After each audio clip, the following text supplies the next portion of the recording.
Start. जो हमने यह प्रोजेक्ट बनाया है यह है रेन वाटर हार्वेस्टिंग। हम इसके बारे में आपको विस्तार से समझाते हैं।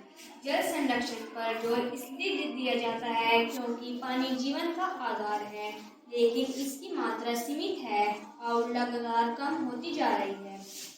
पृथ्वी पर मीठा पानी बहुत कम है। धरती पर कुल 97% समुद्रों में खारा है। केवल 3% मीठा पानी है, जिसमें से भी अब अधिकांश बर्फ और ग्लेशियरों में पाया जाता है। इंसानों के उपयोग के लिए 0.5% से भी कम पानी उपलब्ध है। पानी की बर्बादी और घटते जल स्तर। शहरों और गांवों में पानी का अत्यधिक दोहन हो रहा है। बोरवेल और हैंडपंप से बहुत ज्यादा जल निकाला जा रहा है, जिससे भूजल स्तर लगातार नीचे जा रहा है। कई जगहों पर गर्मियों में हैंडपंप सूख जाते हैं। वर्षा जल सही उपयोग नहीं होना। भारत में केवल 3 से 4 महीने तक वर्षा होती है, लेकिन उस समय का अधिकांश पानी नदियों और नालियों में बहकर समुद्रों में चला जाता है। अगर हम वर्षा जल संचयन करेंगे तो यह पानी भूमिगत जल स्तर बढ़ाने में मदद करता है।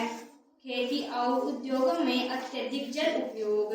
भारत में लगभग 80% पानी कृषि में उपयोग होता है।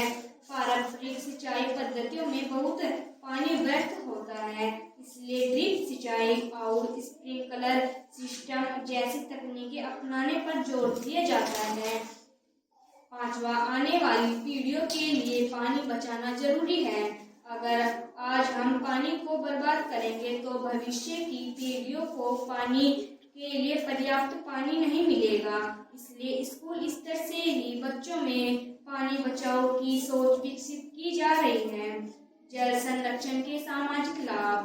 पानी बचाने से कृषि उत्पादन बढ़ता है, स्वास्थ्य सुधरता है और ग्रामीण विकास को भी बढ़ावा मिलता है। इससे देश की आर्थिक स्थिति और पर्यावरण दोनों मजबूत होते हैं। इस निष्कर्ष यह निकला है कि जल है तो जीवन है। विकसित भारत का निर्माण तभी संभव है जब हर नागरिक पानी के महत्व को समझे और उसका संरक्षण पुनः उपयोग करे। हमने यह प्रोजेक्ट जैसे बादलों से वर्षा होती है, हमने यहाँ घर की छत पर टैंक बनाया और इसमें वर्षा जल का पानी इकट्ठा कर लिया और हमने इससे बिग स्टोन रखे हैं, जिससे पानी छनकर स्मॉल स्टोन में आता है। उससे भी छनकर सैंड में आता है, जो एकदम शुद्ध होकर कॉटन में आता है और इससे साफ पानी निकलता है, जिससे हम घरों में के बाहर